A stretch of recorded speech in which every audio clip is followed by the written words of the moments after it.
Hola, ¿qué tal? Buenas tardes. El día de hoy les voy a hablar acerca del derecho, cómo aparece y la evolución hasta nuestros días. Es importante señalar que el derecho apareció en el Imperio Romano, en el periodo Justiniano. Justiniano era un emperador de Roma, de Oriente, y él fue el que compiló todas las normas de los juristas que habían en su época. Se clasifica por 5 etapas. Empezamos con el derecho romano arcaico. El derecho romano arcaico se caracteriza porque en este periodo se dieron a conocer la ley de las 12 tablas. Esta ley estaba destinada a resolver las disputas entre los miembros de la aristocracia romana, pero también iban a beneficiar a los plebeyos, los cuales podían regirse a través de normas y leyes escritas. Después continuamos con el derecho romano preclásico, y aquí, fue desde la promulgación de la ley de las 12 tablas hasta el final de la República. Continuamos con el derecho romano clásico, y este fue en el imperio de Alejandro Severo en el año 235 después de Cristo. Después de esta etapa aparece lo que es el derecho romano posclásico, y ese fue del año 235 después de Cristo hasta Justiniano 527 después de Cristo. Continuamos con el derecho romano justiniano desde el año 527 hasta la duración del Imperio Romano Justiniano. Esos son como los antecedentes del derecho romano. El derecho romano clasificaba en 2 fuentes de derecho: el derecho público y derecho privado. El derecho público es aquel el que va a tratar al gobierno de los romanos, pero también se va a referir al gobierno y a la organización y a las funciones que realiza el Estado, así como las relaciones que pudiera tener con otros estados. Por su parte, el derecho privado es el que se va a referir a la utilidad de los particulares, es decir, va a reglamentar todas las diferentes relaciones y actividades que pudieran tener los particulares. Las fuentes de derecho romano las vamos a clasificar en 11 aspectos importantes. El primer aspecto son los usos y costumbres. Los usos y costumbres es una fuente de derecho que se da desde los fundadores. Y bueno, estos usos y costumbres se iban transmitiendo de generación en generación.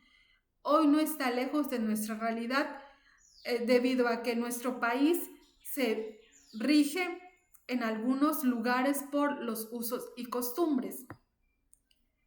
Otra fuente de derecho romano es la ley de las 12 tablas, que, como ya lo mencioné anteriormente, era una compilación de derecho y que iba a codificar lo que es el derecho consuetudinario.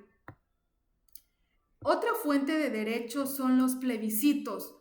Los plebiscitos son decisiones que se van a tomar en consenso, y bueno, va a regir regía en ese momento a los patricios y a los plebeyos. Viene del latín plebis, por eso eran plebiscitos, porque anteriormente era para los plebeyos que se aplicaban. Después se modificó y era para todos, tanto patricios como plebeyos. También otra fuente de derecho fue la interpretación de los pontífices y los jurisconsultos. Los pontífices eran los encargados de cumplir con esta tarea de interpretación de las normas jurídicas, lo que desempeñaban el papel de jurisconsultos. Continuamos con los senadoconsultos. Los senadoconsultos, en este punto, se establecen o ellos establecen cuál es el carácter normativo que va a tener las leyes y también tienen el objetivo de cumplir con estos aspectos, con estas leyes. Seguimos con las constituciones imperiales. Las constituciones imperiales son decisiones que se emanan de la voluntad del emperador y están dictadas para cumplirse. Continuamos con la ley. La ley es una declaración de potestad que vincula tanto al que la da como a la persona que acepta la ley.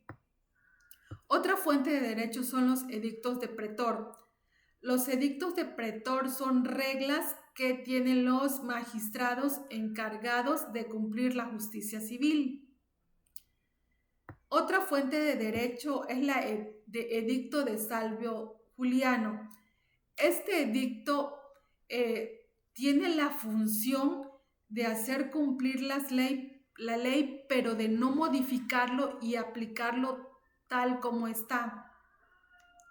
Otra fuente de derecho son las instituciones de Gallo.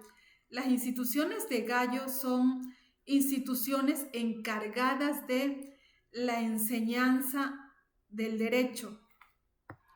Otra fuente de derecho es el Corpus Ius Civilis Justiniano. Esta fuente de derecho es solamente para hacerlos del conocimiento público.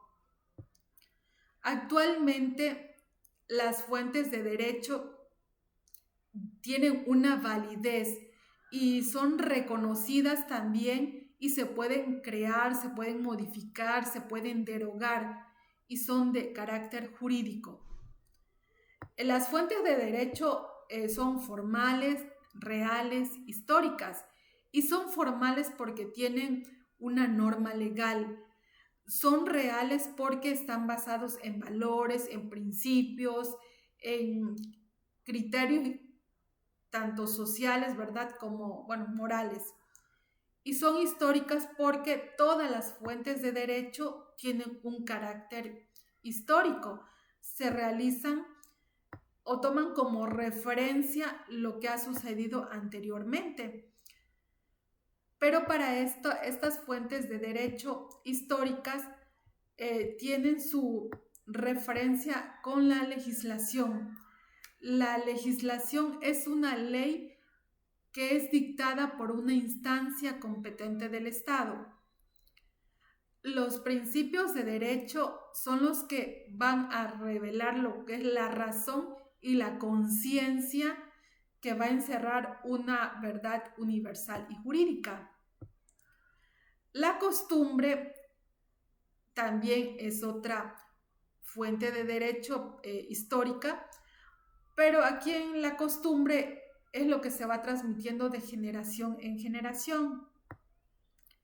La jurisprudencia, que también es una fuente de derecho histórico, esta fuente de la jurisprudencia se da o se aplica cuando la ley es confusa, cuando la ley no se entiende y va a regular situaciones que se van a presentar en la práctica. Y la doctrina es una fuente de derecho de manera indirecta. Y aquí va a señalar cuáles son las reglas de aplicación. En la actualidad, las fuentes de derecho o el derecho tiene que ser, el derecho administrativo. El derecho administrativo es el conjunto de reglas que van a regir el funcionamiento de los servicios públicos. Los valores por los cuales se va a regir el derecho administrativo es por la moral, las normas jurídicas, va a destacar lo que es la justicia, la libertad, la seguridad, la dignidad y la lealtad. Esta tiene por objetivo un ordenamiento jurídico administrativo basado en normas, en instituciones y en principios.